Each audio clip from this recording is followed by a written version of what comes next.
Next nerve we're going to discuss is probably the most important one, and that's this one right here, right? This nerve right here is number 11. That nerve coming down, that nerve right here, sorry, right? This is the phrenic nerve. This phrenic nerve goes to your diaphragm. It's up here, and it's the only one that has a number up here, right? So I'll move it this way. I don't know what the number is over here. I think it's either 17 or 11, right? 11 is the... Oh, thank you. All right, 17 then, right? 17, that's a phrenic nerve right here. Now, the phrenic nerve comes down, and the phrenic nerve is going to go into the diaphragm, allowing us to innervate the diaphragm. As we move downwards a little bit right here, then we're going to talk about the nerves that we have kind of mentioned already when we discussed the lumbar region, right? And these nerves right here are found at the terminal end of the spinal cord, and we can tell immediately that this is the lumbar vertebrae. Right here, this is the lumbar vertebrae. How can we tell this is a lumbar vertebrae? Simple, right? The thoracic vertebrae all have ribs attached to it. So once we see one that doesn't have ribs, it's automatically a lumbar vertebrae, right? So these are all lumbar vertebrae, and these are all spinal nerves coming out of the lumbar vertebrae. So one of the first ones we see is this one that comes over here, and it goes outwards in front of the head of the humerus. That's going to be very important, right? It goes anterior.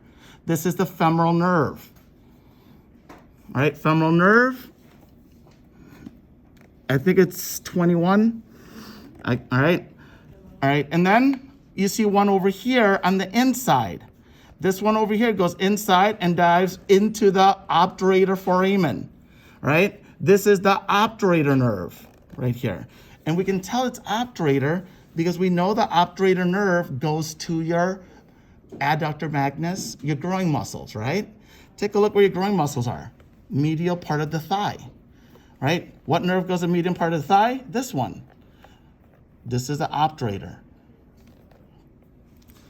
All right, now, then probably, the other ones that we'll see here is the sciatic nerve. With the sciatic nerve, it comes downwards.